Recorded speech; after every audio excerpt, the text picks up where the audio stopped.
Hi ಎಲ್ಲ ನಮಸ್ಕಾರ ಎಲ್ರಿಗೂ. ರಾಧಾಕೃಷ್ಣ ವ್ಲಾಗ್ಸ್ ಇನ್ ಕನ್ನಡಗೆ ಎಲ್ಲರಿಗೂ ಸ್ವಾಗತ. ಎಲ್ಲರೂ ಹೇಗಿದ್ದೀರಾ? ಅಯ್ಯೋ ಎಲ್ಲರೂ ಚೆನ್ನಾಗಿದ್ದೀರಾ ಅಂತ ಅಂದ್ಕೊಂಡು ಇವತ್ತಿನ ಒಂದು ವ್ಲಾಗ್ನ ಶುರು ಮಾಡ್ತಾ ಇದ್ದೀನಿ. ಇದು ಶ್ರೀರಾಮನವಮಿ ಹಬ್ಬದ್ದು ಕಂಟಿನ್ಯೂಸ್ ಆಗಿ ವ್ಲಾಗ್ ಆಗಿರುತ್ತೆ. ಸೊ ನಾನು ಆಲ್ರೆಡಿ ಒಂದು ವಿಡಿಯೋನ ಅಪ್ಲೋಡ್ ಮಾಡಿದ್ದೀನಿ. ಲಾಂಗ್ ಆಗುತ್ತೆ ಅಂತ ಹೇಳ್ಬಿಟ್ಟು ಎರಡನೇ ವಿಡಿಯೋನ ಅಪ್ಲೋಡ್ ಮಾಡ್ತಿರೋದು. ಸೊ ಇನ್ನು ಕೊನೆವರೆಗೂ ನೋಡಿ, ಎಲ್ಲಿ ವಿಡಿಯೋನ ಸ್ಕಿಪ್ ಮಾಡಬೇಡಿ. ಹಾಗೆ ನನ್ನ ಚಾನಲ್ ಯಾರೆಲ್ಲ ಸಬ್ಸ್ಕ್ರೈಬ್ ಮಾಡ್ಕೊಂಡಿಲ್ವೋ ಸಬ್ಸ್ಕ್ರೈಬ್ ಮಾಡ್ಕೊಳ್ಳಿ. ಸೊ ಇಂದಿನ ವಿಡಿಯೋ ನೋಡಿರಿ ನೀವು ಒಂದ್ಸರಿ. ಈ ವಿಡಿಯೋ ನೋಡಿದ್ರೆ ಖಂಡಿತ ನಿಮಗೆ ಅರ್ಥ ಆಗುತ್ತೆ. ಸೊ ಇನ್ನೇನು ಮಜ್ಜಿಗೆನ ರೆಡಿ ಮಾಡ್ಕೊಳ್ತಾ ಇದ್ದೀನಿ. ಮಜ್ಜಿಗೆ ರೆಡಿ ಮಾಡೋದ್ರಿಂದ ನಾನೀಗ ಏನೆಲ್ಲ ಪ್ರೊಸೆಸ್ ಇದೆಯೋ ಅದನ್ನ ಮಾಡ್ತಾಯಿದ್ದೀನಿ. ಫಸ್ಟ್ ಒಗ್ಗರಣೆ ಹಾಕ್ಕೊಂಡೆ, ಹಾಗೆ ಸ್ವಲ್ಪ ಮೆಣಸಿನ ಪುಡಿ ಹಾಕ್ಕೊಂಡೆ. ಮೆಣಸು ಇರುತ್ತಲ್ವ ಅದ್ರ ಪುಡಿ, ರುಚಿಗೆ ತಕ್ಕಷ್ಟು ಉಪ್ಪನ್ನ ಹಾಕ್ಕೊಂಡಿದ್ದೀನಿ. ಇನ್ನೇನಿಲ್ಲ, ಒಗ್ಗರಣೆಗೆ ಕರ್ಬೇವಿನ ಸೊಪ್ಪು, ಹಸಿ ಕರ್ಬೇವಿನ ಸೊಪ್ಪು, ಹಾಗೆ ಒಂದು 2 ಒಣಮೆಣ್ಸಿನ್ಕಾಯಿ, ಸಾಸಿವೆ, ಅದನ್ನೆಲ್ಲ ಹಾಕ್ಕೊಂಡ್ರೆ ಆಯಿತು ಅಷ್ಟೇ. ಸೊ ತುಂಬ ಚೆನ್ನಾಗೇ ಇರುತ್ತೆ. ಈ ತಂಪಾಗಿ ಕುಡಿಯೋದ್ರಿಂದ ಈ ಬೇಸಿಗೆ ಕಾಲದಲ್ಲಿ ಸಖತ್ ಟೇಸ್ಟಿಯಾಗಿರುತ್ತೆ ಅಂತಲೇ ಹೇಳ್ಬೋದು. ಸೊ ನೋಡಿ, ಈ ರೀತಿ ಒಗ್ಗರಣೆ ಹಾಕ್ಕೊಂಡಿದ್ದೆ ಬಾಣಲೆಯಲ್ಲಿ. ಅದನ್ನು ಕೂಡ ನಾನು ಹಾಕ್ಕೊಳ್ತಾ ಇದ್ದೀನಿ ಅದರೊಳಗೆ. ಸೊ ಇನ್ನೊಂದು ಸ್ವಲ್ಪ ಕೂಡ ನೀರು ಬೇಕು ಅಂತ ಅನ್ನಿಸ್ತು. ಸೊ ಹಾಗಾಗಿ ಇನ್ನೊಂಚೂರು ಉಪ್ಪನ್ನ ಹಾಕ್ಬಿಟ್ಟು ಮತ್ತೆ ನೀರನ್ನ ಹಾಕ್ಕೊಳ್ತಾ ಇದ್ದೀನಿ. ಏಕೆ ಅಂತಂದರೆ ಸ್ವಲ್ಪ ನೀರು ಮಾಡೋದ್ರಿಂದ ತುಂಬ ಚೆನ್ನಾಗಿರುತ್ತೆ ತಂಪಾಗಿ ಮಜ್ಜಿಗೆ ಕುಡಿಯೋದ್ರಿಂದ. ಮೆಣಸಿನ ಪುಡಿ ಕೂಡ ಹಾಕ್ಕೊಂಡೆ ನೋಡಿ. ಇವಾಗ ನಾನು ಪುಡಿಯಾದರೂ ಮಾಡಿ ಇಟ್ಕೋಬೋದು ಮಿಕ್ಸಿಗೆ ಆಡಿಸ್ಕೊಂಡು. ಇಲ್ಲ ಅಂತಂದರೆ ನಾವೇನೇ ಅಂಗಡಿಲೂ ಕೂಡ ಸಿಗುತ್ತೆ. ಸೊ ನಾನೆಲ್ಲ ಮಿಕ್ಸಿಗೆ ಹಾಕ್ಕೊಂಡು ಪುಡಿ ಮಾಡಿ ಇಟ್ಕೊತೀನಿ ಮನೆಯಲ್ಲೇ. ಅದೆಲ್ಲ ಮುಗ್ದಿದ್ದಾದಮೇಲೆ ಫೈನಲಿ ಮಸಾಲೆ ಚಿತ್ರಾನ್ನಕ್ಕೆ ರೆಡಿ ಮಾಡಿ ಇಟ್ಟಿದ್ದೆ. ಅದನ್ನು ಇವಾಗ ಕಲಿಸ್ಕೊಳ್ತಾ ಇದ್ದೀನಿ ರೈಸ್ನ. ಅದಕ್ಕೆ ಮತ್ತೆ ಹಿಂದೆ ನೋಡ್ಕೊಳ್ಳಿ ಒಂದ್ಸರಿ, ಗೊತ್ತಾಗುತ್ತೆ ಹಿಂದಿನ ವಿಡಿಯೋ. ಸೊ ಕಡಲೆ ಬೀಜ ಕೂಡ ನಾನು ಎಣ್ಣೆಯಲ್ಲಿ ಹುರಿದ್ಬಿಟ್ಟು ಸೈಡ್ಗೆ ಎತ್ತಿಟ್ಟಿದ್ದೆ. ಇದನ್ನು ಹಾಕೋದ್ರಿಂದ ಏನಾಗುತ್ತೆ ಅಂತಂದರೆ ಚಿತ್ರಾನ್ನ ತಿನ್ನಬೇಕಾದಾಗ ಬಾಯಿ ಸಿಗುತ್ತಲ್ವ, ಆವಾಗ ನಮಗೆ ಕರಿ ಅನ್ನುತ್ತೆ ಅಂತ ಹೇಳ್ಬಿಟ್ಟು. ಸೊ ಎಲ್ಲ ರೆಡಿ ಮಾಡಿದೆ ಅಡುಗೆಗಳನ್ನ. ಇನ್ನು ಮಜ್ಜಿಗೆ ಕೂಡ ರೆಡಿ ಆಯಿತು ನೋಡಿ. ಕರೆಕ್ಟಾಗಿದೆ ತಿಕ್ನೆಸ್ ಎಲ್ಲ ಮಜ್ಜಿಗೆ. ಬೋಂಡ ಕೂಡ ಮಾಡಿಟ್ಟಿದ್ದೀನಿ. ಚಿತ್ರಾನ್ನನೂ ರೆಡಿ ಆಯಿತು. ಸೊ ತುಂಬ ಚೆನ್ನಾಗಿರುತ್ತೆ ಮಸಾಲೆ ಚಿತ್ರಾನ್ನ ಅಂತೂ ನಂಗೆ ತುಂಬಾ ಇಷ್ಟ. ಇನ್ನು ಹೆಸರುಬೇಳೆ ಕೂಡ ರೆಡಿ ಮಾಡಿ ಇಟ್ಟಿದ್ದೀನಿ. ಇನ್ನು ಪಾನಕ ನೋಡಿ ಎಷ್ಟು ಚೆನ್ನಾಗಿದೆ ಪಾನಕ ಕೂಡ. ಸೊ ಈ ತಂಪಾಗಿ ಕುಡಿಯೋದ್ರಿಂದ ಈ ಬೇಸಿಗೆ ಕಾಲದಲ್ಲಿ ಸಖತ್ತಾಗಿರುತ್ತೆ ಅಂತಲೇ ಹೇಳ್ಬೋದು. ಇನ್ನೆಲ್ಲ ಈ ರೀತಿ ರೆಡಿ ಮಾಡಿ ಒಂದು ವಿಡಿಯೋನ ಮಾಡಿಕೊಂಡೆ. ನನ್ನ ಪ್ರಾಬ್ಲಮ್ ಏನು ಗೊತ್ತಾ, ಎಲ್ಲ ನಾನೇ ವಿಡಿಯೋ ಮಾಡ್ಕೋಬೇಕು, ನಾನೇ ಕೆಲಸ ಮಾಡಬೇಕು, ಎಲ್ಲ ನಾನೇ ಮಾಡಬೇಕು. ನಮ್ಮ ಮನೇಲಿ ಯಾರೂ ವಿಡಿಯೋ ಮಾಡ್ಕೊಡೋರಿಲ್ಲ. ಅದಾದಮೇಲೆ ಇನ್ನು ದೇವರಿಗೆ ಎಡೆನ ಫಸ್ಟು ತೆಗಿತಾ ಇದ್ದೀನಿ. ಅಂದರೆ ನಾವು ನೈವೇದ್ಯಕ್ಕೆ ಅಂತೇಳಿ ನಾನೇನು ಅಂದರೆ ಏನು ಇದು ಮಾಡ್ದಂಗೆ ಎಂದಲೂ ಮಾಡ್ದಂಗೆ ಮಾಡಿದ್ದೆ ಅಡುಗೆಗಳನ್ನೆಲ್ಲನ. ಸೊ ಹಾಗಾಗಿ ಎಲ್ಲ ಎತ್ತಿಡ್ತಾ ಇದ್ದೀನಿ. ಒಂದು ಸಣ್ಣ ಬಟ್ಲಿಗೆ ಚಿತ್ರಾನ್ನ, ಹೆಸರುಬೇಳೆ, ಪಾನಕ, ಮಜ್ಜಿಗೆ ಎಲ್ಲ ಇಟ್ಬಿಟ್ಟು ಪೂಜೆ ಮಾಡೋಣ ಅಂಥೇಳಿ. ಇನ್ನು ಸ್ವೀಟ್ ಅಂತ ಏನೂ ಮಾಡಿರಲಿಲ್ಲ ನಾನು.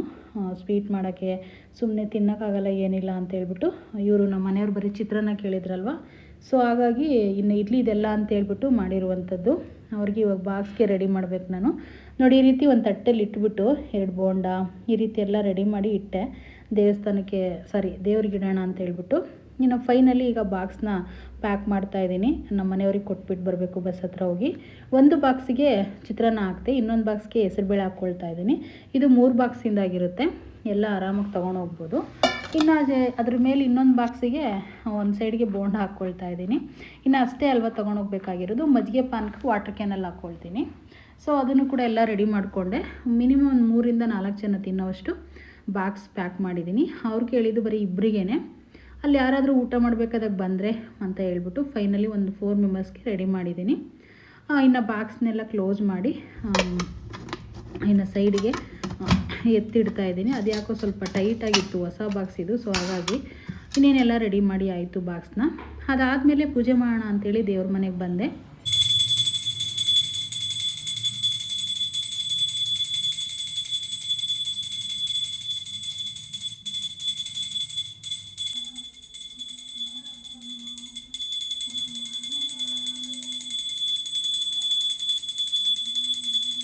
ಇನ್ನು ಬಾಗಿಲಿಗೂ ತುಳಸಿ ಗಿಡಕ್ಕೂ ಎಲ್ಲದಕ್ಕೂ ಪೂಜೆ ಮಾಡಿಕೊಂಡೆ. ಸೊ ಇನ್ನು ಫೈನಲಿ ನಾನು ಯಾವಾಗಲೂ ತುಪ್ಪದ ಬತ್ತಿ ಮಾಡಿ ಇಟ್ಕೊತೀನಿ.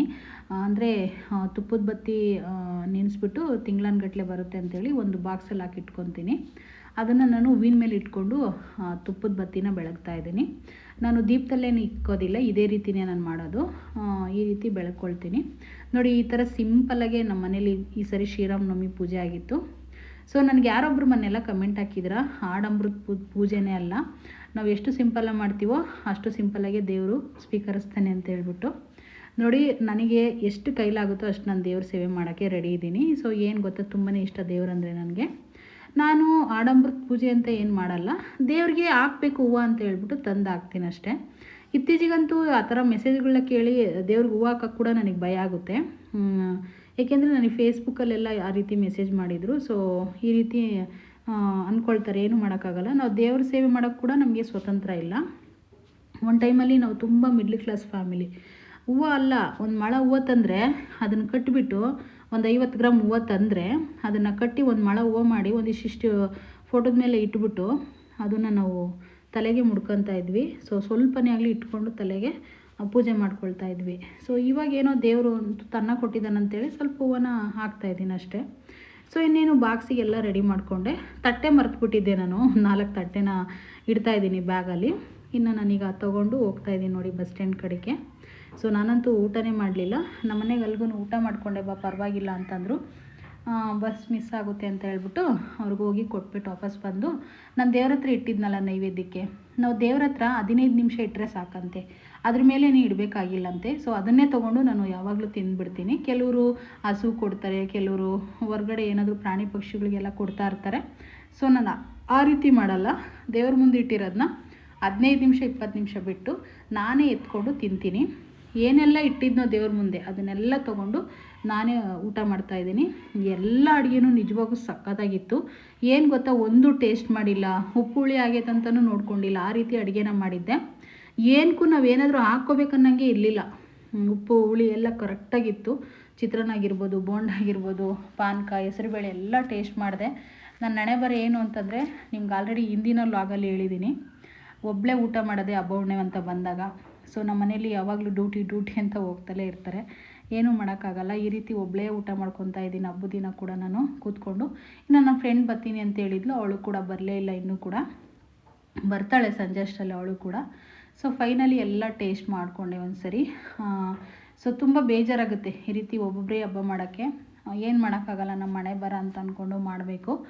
ಸೊ ಅವ್ರಿಗೆ ಹಬ್ಬಗಳ ಟೈಮಲ್ಲೆಲ್ಲ ಸ್ವಲ್ಪ ಕಲೆಕ್ಷನ್ ಆಗುತ್ತೆ ಅಂತೇಳಿ ಒಳ್ಳೆ ಹಬ್ಬದಲ್ಲೇ ಅವ್ರು ಯಾವಾಗೂ ಡ್ಯೂಟಿಗೆ ಹೋಗ್ತಾ ಇರ್ತಾರೆ. ಸೊ ಫೈನಲಿ ಹೊಟ್ಟೆ ತುಂಬ ಸಮಾಧಾನದಲ್ಲಿ ನಿಧಾನಕ್ಕೆ ಊಟ ಮಾಡಿದೆ. ಏಕೆಂದರೆ ಬೆಳಗ್ಗೆಯಿಂದ ಊಟ ಮಾಡಿಲ್ಲ, ಆಲ್ರೆಡಿ 2 ಕಾಲಾಯಿತು ನಾನು ಊಟಕ್ಕೆ ಕೂರೋಷ್ಟರಲ್ಲಿ. ಎಲ್ಲ ಮುಗಿಸಿ ಸ್ವಲ್ಪ ರೆಸ್ಟ್ ಮಾಡಿದೆ ಮನೇಲಿ, ಸ್ವಲ್ಪ ವಿಡಿಯೋ ಎಡಿಟಿಂಗ್ ಕೆಲಸಗಳೆಲ್ಲ ಇದ್ದು ಮಾಡಿಕೊಂಡೆ. ಫೈನಲಿ ನಾನು ಅಂಗಡಿಗೆ ಹೋಗ್ತಾಯಿದ್ದೀನಿ ನೋಡಿ. ಇವಾಗ ನಾನು ಹಿಂದಿನ ಒಂದು ವಿಡಿಯೋದಲ್ಲಿ ಹೇಳಿದ್ದೆ, ನಮ್ಮ ಅಂಗಡಿನ ಪರಿಚಯ ಮಾಡಿಸ್ತೀನಿ ವ್ಲಾಗಲ್ಲಿ. ನಾನು ಯಾವತ್ತಿನ ಅಂಗಡಿ ಬಗ್ಗೆ ನಾನು ಹೇಳೇ ಇಲ್ಲ ನಿಮಗೆ ಅಂತ ಹೇಳ್ಬಿಟ್ಟು. ನೋಡಿ, ಇದೇ ನಮ್ಮ ಅಂಗಡಿ. ರಾತ್ರಿ ನಾನು ಲೈವ್ ಮಾಡಿದ್ದೆ ನಮ್ಮ ಚಾನಲಲ್ಲಿ, ರಾಧಾಕೃಷ್ಣ ವ್ಲಾಗ್ಸಿನಲ್ಲಿ. ಒಬ್ರು ಯಾರೋ ಏನು ಕೆಲಸ ಇಲ್ವಾ ನಿಮಗೆ ಅಂತೇಳಿ ಒಂಥರ ಏನೋ ಬೇರೆ ಥರ ಮಾತಾಡಿದರು ನೋಡಿ. ಇವಾಗ ಕರೆಕ್ಟಾಗಿ ನನ್ನ ವಿಡಿಯೋನ ಚೆಕ್ ಮಾಡಿ. ನನ್ನ ಒಂದು ಬಿಸ್ನೆಸ್ ಇದೆ. ಆ್ಯಕ್ಚುಲಿ ನಾನು ಬಿಸ್ನೆಸ್ ನೋಡಿಕೊಂಡೆ ನಾನು ಯೂಟ್ಯೂಬ್ನ ಮಾಡ್ತಾ ಇರೋದು. ಮತ್ತು ನಾನು ಒಂದು ಬಿಸ್ನೆಸ್ ನೋಡಿಕೊಂಡು, ಒಂದು ಮನೆ ಕೆಲಸ ನೋಡಿಕೊಂಡು, ಬೆಳಗ್ಗೆದ ಸಂಜೆವರೆಗೂ ರೆಸ್ಟ್ ಇಲ್ದಂಗೆ ಬ್ಲೌಸ್ ಸ್ಟಿಚ್ ಮಾಡಿಕೊಂಡು, ಈ ರೀತಿ ನಾನು ಬೆಳಗ್ಗೆಯಿಂದ ನನ್ನ ಒಂದು ಡೈಲಿ ರೊಟೀನ್ ಇರುತ್ತೆ. ಸೊ ಇನ್ಮೇಲೆ ನಿಜವಾಗೂ ನಾನು ಏನು ಮಾಡ್ತೀನೋ ಅದನ್ನೆಲ್ಲ ಶೇರ್ ಮಾಡ್ಕೋಬೇಕಂತ ಅಂದ್ಕೊಂಡಿದ್ದೀನಿ. ಏಕೆಂದರೆ ಸಣ್ಣ ಪುಟ್ಟದೆಲ್ಲ ವಿಡಿಯೋ ಮಾಡ್ಕೊಳ್ಳೋಕ್ಕಾಗಲ್ಲ ಅನ್ನೋ ಒಂದು ರೀಸನ್ಗೆ ನಾನು ವಿಡಿಯೋ ಮಾಡ್ಕೊಳ್ತಾ ಇಲ್ಲ ಅಷ್ಟೇ. ಸೊ ನಾನು ಇಷ್ಟೆಲ್ಲ ಕೆಲಸಗಳನ್ನ ಮಾಡಿಕೊಂಡು ಯೂಟ್ಯೂಬ್ನ ರನ್ ಮಾಡ್ತಿರೋದು ನಾನು. ಸೊ ಹಾಗಾಗಿ ಹೇಳ್ತಾ ಇದ್ದೀನಿ, ಅವ್ರಿಗಿದು ಅರ್ಥ ಆಗಲಿ ಅಂತ ಒಬ್ಬರು ಕಮೆಂಟ್ ಹಾಕಿದ್ರಲ್ವ, ಸೊ ಅವ್ರಿಗೆ. ಇನ್ನು ಫೈನಲಿ ಇನ್ನು ದೇವ್ರ ಪೂಜೆ ಮಾಡ್ಕೊತಾ ಇದ್ದೀನಿ. ನಾನು ಇನ್ನು ಅಂಗಡೀಲಿ ಒಂದು ಫೋಟೋನ ಇಟ್ಕೊಂಡಿದ್ದೀನಿ. ಕೃಷ್ಣ ವೆಂಕಟರಮಣ ಸ್ವಾಮಿ, ಒಂದು ಕಡೆ ಲಕ್ಷ್ಮಿ ಇದ್ದಾರೆ. ಅದರಲ್ಲಿ ನನಗೆ ತುಂಬ ಇಷ್ಟ ದೇವರುಗಳನ್ನೇ ಇಟ್ಕೊಂಡಿದ್ದೀನಿ. ಇನ್ನು ದೇವರಿಗೆಲ್ಲ ಪೂಜೆ ಮಾಡಿಕೊಂಡೆ. ಸೊ ನಿಮಗೆ ಹೊರ್ಗಡೆ ಎಲ್ಲ ತೋರಿಸ್ತೀನಿ ಒಂದ್ಸರಿ ಅಂಗಡಿ ಯಾವ ಥರ ಇದೆ ಅಂತ ಹೇಳ್ಬಿಟ್ಟು.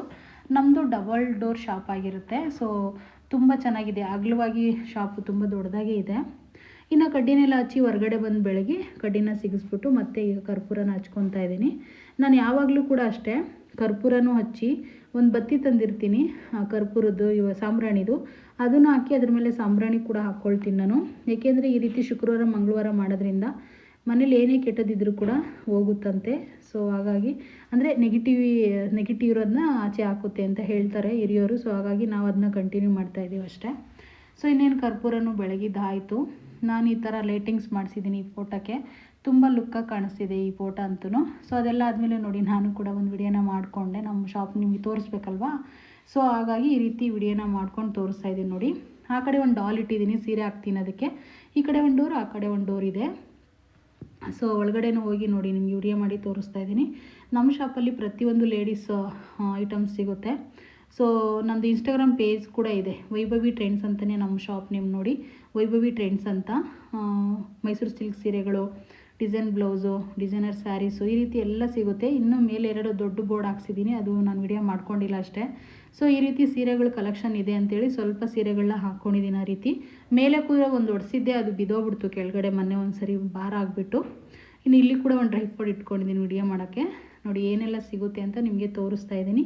ಸೀರೆ, ಡ್ರೆಸ್ಸು, ಪಾರ್ಟಿವೇರ್ ಸೆಟ್ಸು, ಕುರ್ತೀಸು, ಈ ರೀತಿ ಎಲ್ಲ ಸಿಗುತ್ತೆ. ನೋಡಿ ನಮ್ಮ ದೇವ್ರಿಗೆ ಒಂದು ಸರಿ ನಮಸ್ಕಾರ ಮಾಡ್ಕೊಬಿಡಿ. ಸೊ ಇನ್ನೇನೆಲ್ಲ ಆಯಿತು, ಎಲ್ಲ ಆದಮೇಲೆ ಇನ್ನೇನೆಲ್ಲ ಕೆಲಸ ಮುಗಿಸಿದ್ದಾಯಿತು. ಈಗ ಆಲ್ರೆಡಿ 7:30 ಆಗಿದೆ ಟೈಮು. ಈಗ ದೇವಸ್ಥಾನಕ್ಕೆ ಹೋಗೋಣ ಅಂತ ಬ್ಯಾಗ್ ತಗೊಂಡು ಹೋಗ್ತಾ ಇದ್ದೀನಿ. ಸೊ ಇಲ್ಲೇ ನಮ್ಮ ಯಲ್ಲಾಪುರದಲ್ಲಿ ಗಣೇಶನ ದೇವಸ್ಥಾನವೂ ಇದೆ, ಸೊ ಹಾಗೆಯೇ ಆಂಜನೇಯನ ದೇವಸ್ಥಾನವೂ ಇದೆ. ಎರಡೂ ದೇವಸ್ಥಾನಕ್ಕೆ ಹೋಗ್ಬಿಟ್ಟು ಬರೋಣ ಅಂಥೇಳಿ ನನ್ನ ಫ್ರೆಂಡಿಗೆ ಬೇರೆ ಬರೋಕ್ಕೆ ಹೇಳಿದ್ದೀನಿ. ಅವಳು ಇವತ್ತು ನನಗೆ ಒಂದು ಬೇಜಾರೇನು ಅಂತಂದರೆ, ಬೆಳಗಿಂದ ಊಟಕ್ಕೆ ಕರಿತಾ ಇದ್ದೀನಿ, ಅವಳು ಊಟಕ್ಕೆ ಬಂದಿಲ್ಲ. ಸೊ ಅವಳು ಪರ್ಸ್ನಲ್ ಪ್ರಾಬ್ಲಮಿಂದನೇ ಬಂದಿಲ್ಲ. ಸೊ ತುಂಬ ಬೇಜಾರಾಗ್ತಿದೆ. ಇಲ್ಲಾಂದ್ರೆ ಅವಳು ನಾನು ಕೂಡ ಹೋಗ್ತಾ ಇದ್ದೀವಿ ದೇವಸ್ಥಾನಕ್ಕೆ, ನೀನೊಬ್ಬಳೇ ಹೋಗ್ಬಿಟ್ಟು ಬಾ ಸುನಿ ಅಂತ ಹೇಳಿದ್ದಾಳೆ. ಫೈನಲಿ ಹೋಗ್ತಾ ಇದ್ದೀನಿ. ಬೆಳಗ್ಗೆಯಿಂದ ಸೀರೆ ಹಾಕ್ಕೊಳ್ಳೋಣ ಅಂತ ಹೇಳಿ ಡ್ರೆಸ್ಸಲ್ಲೇ ಹಬ್ಬನ ಮುಗಿಸ್ಬಿಟ್ಟಿದ್ದೀನಿ. ಸೊ ಏನು ಗೊತ್ತಾ, ಇನ್ನೇನು 2 ಗಂಟೆ 2:30 ಆಯಿತು ನಾನು ಊಟ ಮಾಡೋಷ್ಟರಲ್ಲಿ. ತುಂಬ ಟಯರ್ಡ್ ಆಗಿತ್ತು, ಸ್ವಲ್ಪ ಹೊತ್ತು ಮಲ್ಕೊಂಡೆ. ಫೈನಲಿ ಅಂಗಡಿ ಓಪನ್ ಮಾಡಿದೆ, ಒಂದು 4 ಗಂಟೆ ಆಗಿತ್ತು. ಅಂಗಡಿ ಓಪನ್ ಮಾಡಿ ಸ್ವಲ್ಪ ಹೊತ್ತು ಅಂಗಡೀಲಿ ಕೂತ್ಕೊಂಡೆ, ಮತ್ತೆ ಬಂದೆ, ಮುಖ ತೊಳ್ಕೊಂಡೆ. ಮತ್ತೆ ಮನೇಲೆಲ್ಲ ಇನ್ನೂ ಪಾತ್ರೆಗಳೆಲ್ಲ ಆಗೇ ಇತ್ತು, ಅದನ್ನೆಲ್ಲ ವಾಶ್ ಮಾಡಿದೆ. ಅದನ್ನೆಲ್ಲ ಏನು ವಿಡಿಯೋ ಮಾಡ್ಕೊಂಡಿಲ್ಲ. ಮತ್ತೆ ನಾನು ಅಲ್ಲಿ ಅಂಗಡಿಗೆ ಹೋಗ್ಬಿಟ್ಟು ಪೂಜೆ ಮಾಡಿದೆ, ಒಂದು ಸ್ವಲ್ಪ ಹೊತ್ತು ಕೂತ್ಕೊಂಡಿದ್ದು ಮತ್ತೆ ಬಂದು ಈಗ ದೇವಸ್ಥಾನಕ್ಕೆ ಹೋಗ್ತೀನಿ. ತುಂಬ ಟಯರ್ಡ್ ಆಗಿದೆ. ಸೊ ಆದರೂ ಕೂಡ ನಾನು ದೇವಸ್ಥಾನಕ್ಕೆ ಹೋಗಲೇಬೇಕು ಅಂತ ಅಂದ್ಕೊಂಡು ಹೋಗ್ತಾ ಇದ್ದೀನಿ. ಮುಗಿಸ್ಕೊಂಡು ಬರ್ತೀನಿ. ಸೊ ಕಂಟಿನ್ಯೂಸಾಗಿ ವ್ಲಾಗ್ ಹೋಗ್ತಾ ಇರುತ್ತೆ, ನೋಡ್ತಾ ಇರಿ. ಇನ್ನೇನು ಹೊರಟಿದ್ದೀನಿ ನೋಡಿ, ನಮ್ಮ ರೋಡಲ್ಲಿ ಹೋಗ್ತಾ ಇದ್ದೀನಿ.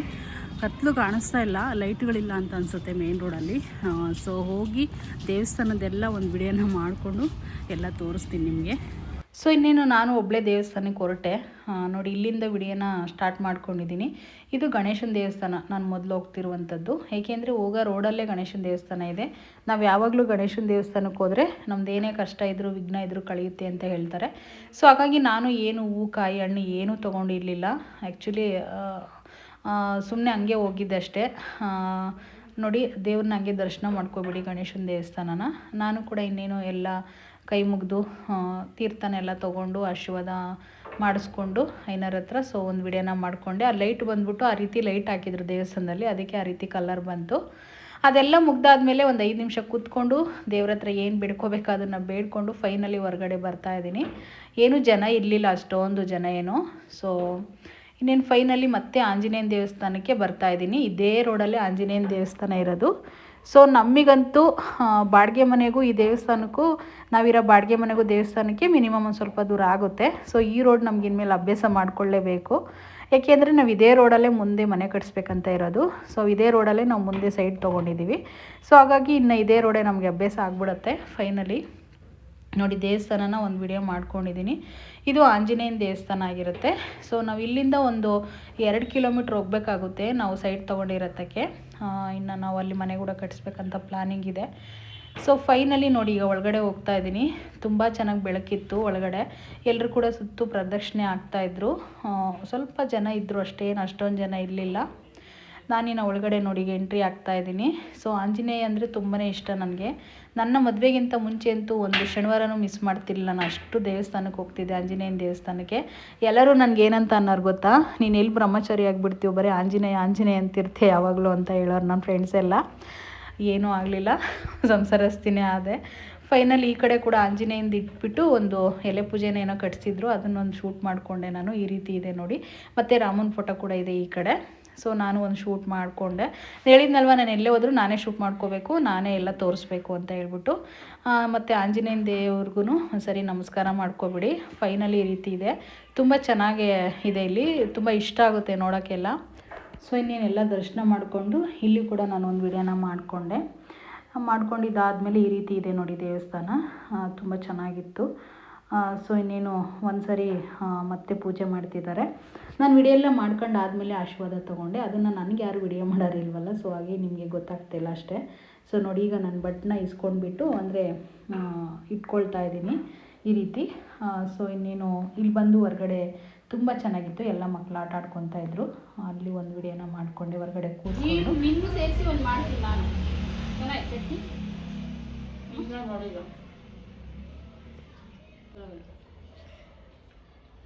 ಸೊ ಇವಳೇ ನೋಡಿ ನನ್ನ ಫ್ರೆಂಡು ತುಳಸಿ ಅಂತ ಹೇಳ್ಬಿಟ್ಟು ಊಟಕ್ಕೆ ಬಂದಿದ್ಲು. ಇನ್ನೇನು ಊಟನೂ ಮುಗಿಸಿದ್ವಿ, ಹೊರಗಡೆ ಗಾಳಿ ತುಂಬ ಚೆನ್ನಾಗಿತ್ತು.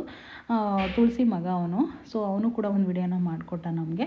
ಇವಳದು ಕೂಡ ಯೂಟ್ಯೂಬ್ ಚಾನಲ್ ಇದೆ, ತುಳಸಿ ಪ್ರಕಾಶಂ ವ್ಲಾಗ್ ಅಂತ ಹೇಳ್ಬಿಟ್ಟು. ಆ ಚಾನಲ್ ಕೂಡ ಸಬ್ಸ್ಕ್ರೈಬ್ ಮಾಡ್ಕೊಳ್ಳಿ. ಈ ವಿಡಿಯೋನ ಇಲ್ಲಿಗೆ ಎಂಡ್ ಮಾಡ್ತಾ ಇದ್ದೀನಿ, ಮತ್ತೆ ಸಿಗ್ತೀನಿ. ಅಲ್ಲಿವರೆಗೂ